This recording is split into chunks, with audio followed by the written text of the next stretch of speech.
Welcome back to the podcast. I'm going to be speaking about why I told my partner why she must be willing to leave me. And I literally went through step by step all the points to why she needs to be willing to walk away from the relationship with me and be willing to break up with me. We had a conversation today. It literally happened, 5-6 hours ago. And it was a really challenging conversation, but it was a really powerful conversation. And I like to document my learnings. And because I'm a human being, I'm raw, I'm vulnerable. I've got fucking shit that I'm working through as well. And I wanted to share this lesson that I think is so powerful for relationships because I talk about this a lot. And we just literally had it pop up in our relationship. So again, I wanted to pass on to you guys to hopefully give you guys a lesson. Before I get into it, if you guys could like this video, subscribe to the channel, it truly helps out. It allows me to grow and help more people and then have more epic guests come onto the podcast. So it's a win-win for everyone. So if you could like this video, subscribe, leave a comment down below with your thoughts and share it with a friend if you get some value from it. So before I rip into the actual details of the conversation, I would love to show you why the main pillars I coach people with to make sure they're ready for a relationship. So I say there's 3 steps. There's 3 steps that you need to do to be ready for an intimate relationship. So the first one, which is, I'm going to circle back to this came from the conversation today, is you must be whole.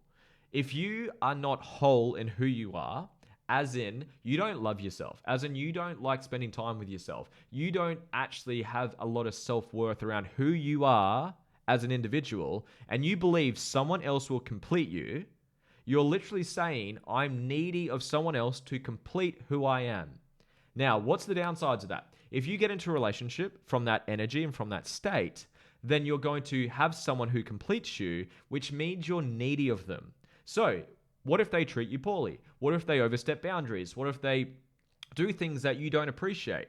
Instead of being willing to set a boundary, have a tough conversation, or set whatever you need to do to take care of the problem, you won't do it. You'll suppress it. You'll sweep it under the rug. You will avoid it. You'll do whatever you need to do to not do it because you're not willing to walk away from them because you're scared of being alone because you don't like being alone because you're not complete. You're not whole. So that's the first step. I'm going to circle back to that because that's the main point of this conversation and this podcast. But I just want to go through the second and third step quickly. I'm not going to dive into them too deeply.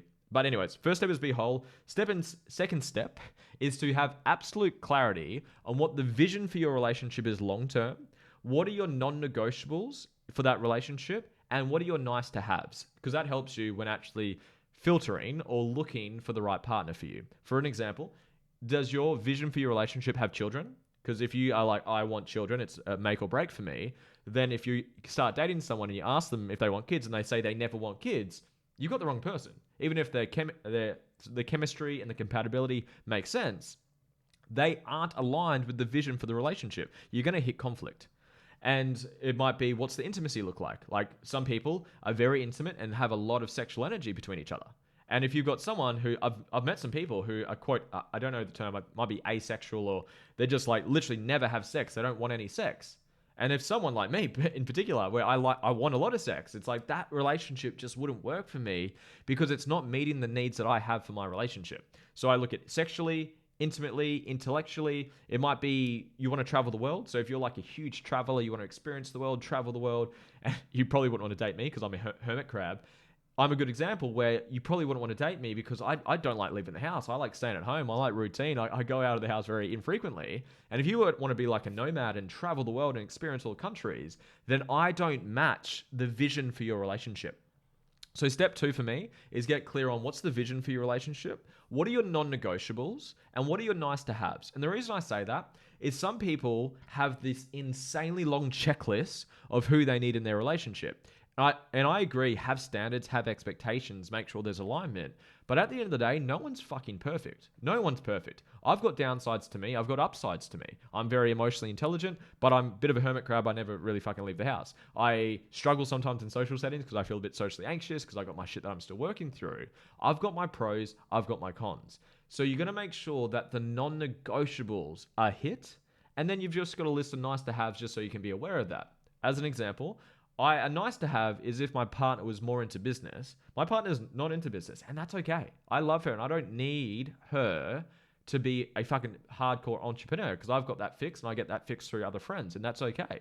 But non-negotiables are growth. Non-negotiables are we want kids long term. Non-negotiables is the intimacy aspect of things. So you want to know what are your non-negotiables long term and what are your nice to haves, so you can have those honest conversations during the dating period and you can be aware of the things to look out for. So first step is to be whole. I'll come back to that soon. Second is what's the vision? What are your non-negotiables? What are your nice to haves? And number three, probably my favorite one, is be willing to work through your wounds when they're triggered in your relationship. Write this one down, put it on a bloody bumper sticker. Your relationship is a magnifying glass for your unhealed wounds. Your partner will trigger you more than anything else, more than anywhere else, because they see more sides to you than anywhere else. It's why your partner pushes your buttons. It's why you trigger each other. It's why you guys have arguments. Me and my partner had one today, and this is where this conversation led from. And I'm not going to go into that too much because that's a whole conversation itself. I'm going to circle back to why I literally told my partner today, you need to be willing to leave me. So we had a conversation. I won't go into the super details of the conversation. We had an argument. It came up and there were some things that came up with it. And it came up that Georgia was not saying some things to me. She said she had some things that I was causing resentment, causing frustration with her. It's like those little sort of 1% things that just add up. And it built a lot of this resentment. I said, babe, why haven't you brought this up to me? Why don't you tell me what I'm not doing as well or things I can improve on that bring up resentment? And the short version of it, once we got to the sort of root cause of it, is she was scared to have the conversation in fear that I leave her. She's like, well, what if you just get up and decide you want to leave me? I said, babe, I love you so much, but honestly, I want you to get to a point where you are willing to leave me. Because if you're not willing to walk away from a relationship, then you will suppress things. You will sweep things under the rug. You won't be willing to have a tough conversation because you're needy and codependent of your partner. Now, some people take this to the extreme. Because if I say, you need to be willing to walk away from your partner, or you need to be detached from your partner, some people go to the extreme of that and say, well, that just means that you don't love your partner. I didn't say that. I love Georgia. I want to be with her. I see her as my soulmate and my future person to be in a relationship with. At this point in life, anything can change. Life happens. I get that. But at the same time, I love myself enough that if she was to say, wake up tomorrow, and knock on wood, it doesn't happen, but she wakes up tomorrow and completely changes. Well, let's use me as an example. Say I wake up tomorrow and I become like an absolute arsehole. I am sometimes, but say I just become an absolute arsehole. I start smoking hardcore drugs. I start not working on myself. I stop going to the gym. I start doing all these toxic habits. I start treating Georgia like shit. I start talking to her like a piece of shit. I start doing all these horrible things to her. I would hope she has the self-worth to leave me. I genuinely do, because that allows her to be firm with me and say, babe, I love you, but I don't tolerate that. I don't appreciate that. And there's obviously ways you can communicate what I'm saying in a healthy way. I'm being pretty direct on this podcast. But the reason I had the conversation with her today is I said, babe, I want you to be willing to walk away from me, so you're willing to bring things up and not hide things, not suppress things, not sweep things under the rug, and have an open conversation. Because after we finished this conversation, which went for about 45 minutes an hour, we actually cleared the resistance between each other. I actually listened to a friend of mine talk at a relationship night a couple nights ago. And they use this analogy, which I'll make a separate podcast on altogether. But it's the channel between your hearts. So you've got your heart and you've got your partner's heart. If there's resistance between each other, if the channel is blocked, like there's things that you've got resentment over, suppression over, you've got judgment over about your partner because you haven't brought it up, that resistance is what clogs the channel between your hearts. And if you are not willing to walk away from your partner, you will then suppress things, which means you'll clog the channel, which means the intimacy will be lesser. You have less intimacy, less connection, more frustration, more resistance, because you're not willing to have a fucking tough conversation, because you're not willing to walk away, because you're not fucking whole. And that's the whole purpose of this conversation. So we literally had it today. I wanted to jump on here and share it because after we finished the conversation, and this is funny, I literally went to this level of this conversation. I said, babe, what's the reasons why you'd be scared of leaving me? What's the first point? And she said something. I said, great, here's a solution to that one. Great, what's the next one? She said something. I said, great, here's a solution to that. What's the next one? And I was literally just selling mid-conversation. I was like, babe, I'm trying to sell you on why you should leave me or why you should be able to leave me. And we kind of had a bit of a laugh about it. I'm like, fuck, how's this for an open conversation, right? I thought it was quite funny. So I literally went through, babe, like she mentioned, we've got dogs together. I said, babe, I would be happy to do 2 weeks on, 2 weeks off with the dogs if we had to. It's like custody for our dogs, right? I thought that was funny.